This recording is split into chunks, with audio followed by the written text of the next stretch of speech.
Hi guys, it's Lindsay. As you can tell from the title of this video is about people accusing you of exaggerating your tics, making yourself worse, that sort of thing. Um, Doing your tics for attention, that's the other one. So why am I making this video? That's probably what you're asking yourself. Well, other than it just being kind of an important issue, and I think something that a lot of people with Tourette's sort of deal with generally kind of frequently. After I posted my videos to my Tumblr, I posted my Tourette story and both of my text videos to my Tumblr. I got a comment, which it was actually just like an ask in my Tumblr inbox, and it was personal. You know, it wasn't the dog sleeping. It wasn't, open to everybody, but it was from a really close friend, and I'm not going to mention names or anything. She did later apologize, but it basically said that she had never seen me, she had never heard me do any of my vocal tics, and she hadn't seen me do most of my motor tics except in my video, and that I was probably identifying way too much with my diagnosis and subconsciously making myself tic, and probably I was making myself worse and that sort of thing, and that she'd been wanting to say this for a really long time, and it said no offense in the beginning and that sort of thing, and she later apologized and everything, and we haven't really talked like back and forth because she said it and apologized before I even saw it. But this sort of thing's happened to me before. Like before I had a diagnosis, it's happened like in that time span when I didn't have a diagnosis and I just needed more exercise. It's happened before my parents believed me. It's happened to me a lot. And I'm sure it's happened to a lot of people with Tourette's. I know it has, actually. I know it happens to people all the time. So I want to address it. First of all, there is the fact that tics change. You could have a tic for years, you could have a tic for a week, you could have a tic for a day. I mean, that's just how Tourette's is. Tourette's is a spectrum disorder. I mentioned this in my Let Me Introduce You to Tourette's video. It's very unique to the individual. It really is. Tourette's changes from one case to the next. How you experience your tics, the frequency, the severity. That not only changes based upon the person, but that changes based upon the time frame. There are things that make tics worse, and there are things that, your tics aren't as worse during. And those things are different based upon the person as well. Like there are certain things that tend to make tics worse in general. For example, stress tends to make tics worse for the majority of people with Tourette's, obviously. But there are certain environmental things that, based upon the individual, differ.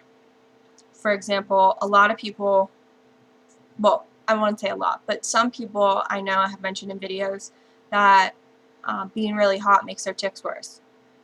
That doesn't make me tic more, but if I'm really cold, that makes me tic more. Other things, just different things make people tic more and less. I plan on making a video about what things make me tic more versus what things make me tic less. I plan on making that sometime later this week. So, saying I tic more at one time versus another, yeah, it's true. I do. Sometimes I tic more, sometimes I tic less. It's not something that's synchronized based upon, it's not like, oh, 8 p.m. on a Monday, I'm going to tick 5 times in a row, and I'm going to do this tick, and then I'm going to do this tick, and it's not synchronized swimming. I don't have a schedule as to when I tick. There are certain things that are predictors. I could tell you, if I have this exam and I'm really cold and this, that, and the other thing, I'm probably going to tick more. If I forget to take my meds until a certain time, I'm probably going to tick more. There are certain things that affect it somewhat directly, and that I can make predictions based upon, because I know my Tourette's better than my doctor does, because I'm with my Tourette's all the time. My doctor knows my tics based upon my monitoring them and my sharing the information. See how that works? We discuss my Tourette's in detail. I write things down. I record them via video. That's how that works. It's not like my doctor says, oh, well, these things are going to make your tics worse, and these things are going to make them better, and this, that, and the other thing. It's a working relationship where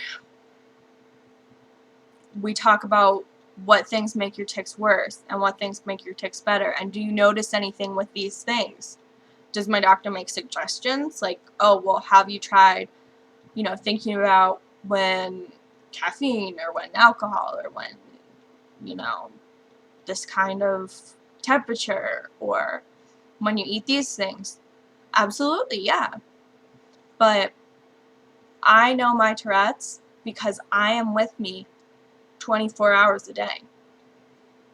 And that's the thing people don't realize, is that whether someone is 9 or 21 or 11, like, they're the person who's with them all the time and who knows, yeah, that's a tic. And a lot of times, because Tourette's is a childhood onset disorder, like, people are discredited because, they're 11 and their teacher doesn't believe them. Well, excuse me, but that's irrelevant. Their teacher isn't the one who has Tourette's. The majority of the time, they're the one who has the Tourette's, and their teacher is not someone who has the disorder. So, there's that to consider. And quite frankly, especially because I go to school across the state, no one is with me all the time. No one is with me the whole year round. The particular friend who sent this lives a couple hundred miles away from me. Most of our communication is not even via video. It's, text, phone, email, letter, that sort of thing. So to say that, you don't see my tics, well, yeah, I know, you live hundreds of miles away. We've physically been in the same place, or the same state, maybe 2 weeks in the past 2 years, or the past year, I mean. So yeah, it makes sense that you haven't seen that. And the reason why my tics are different is because in the past year, my Tourette's has gotten a lot more severe. Just because of the time frame of my disorder, and because I have a lot more stress this year. Easy. Now, why I talk about Tourette's a lot is because it's been from the onset of my diagnosis when I was 13 until me being 20, until I had an official diagnosis. It's been from when I saw my first neurologist when I was 15 until I was 20, that's 5 years. That from when I saw my first neurologist until I had a diagnosis. So that it was severe enough that they did a lot of testing until I had an official diagnosis. Until I started treatment. And during that time period, there wasn't a way for me to talk about it. Not with my family, because my family would just get frustrated. My mom would just brush it off. How are you supposed to connect with people when you just need more exercise, when you have this thing that isn't wrong because there's no words for it, you don't have a diagnosis, it's all in your head, but it affects your life, it affects your back. I've been going to the chiropractor since I was 15. It affects you socially, it affects you emotionally, it affects you in so many ways. But there's no way for you to connect with people, because how do you type in "I just need more exercise" and connect with people on the internet? Or find a group of people in your hometown or anywhere. There's no way to talk about that with people. There was no one for me to talk to about that. There was no way for me to communicate that. So, yeah, I talk about Tourette's a lot. I tic on a daily basis. I went through 4 weeks of physical therapy because I overstretched my shoulder. I see my chiropractor pretty much bi-weekly. I tic a lot. I like to talk about Tourette's because Tourette's is a part of me. It's not my defining characteristic. I realize that. But I like to connect with people. I like that I've connected with a few people already via YouTube. I like that there are other people out there who understand what I'm going through and who have gone through similar struggles in finding their diagnoses, and who understand the other factors than the physical, because that's not always the biggest part of it. So yeah, I talk about it a lot, especially online, because no one in my family has Tourette's. Yeah. There's one person in my hometown that I know of that has Tourette's, and despite my trying to contact him, we haven't seen each other since 2010, and I didn't have a diagnosis then. So it's hard for me to connect with people outside the internet, at least thus far. So yeah, I talk about it a lot. But I don't think my connecting with my diagnosis is making me worse. Honestly, it's gotten me treatment. I take a whole lot less with my medication than I do without my medication. I'm doing a whole lot better talking about it, talking with people, dealing with the comorbids. I have my 504 and, testing with DSS and different things like that help me with school and help me, talk with my professors and connect with classmates and different things like that at school that are really helpful to me. So I wouldn't say that I'm making myself worse. I wouldn't say that I'm making myself anything. I would say that I'm talking about something that's an important part of my life, that I'm taking as much control over something that's uncontrollable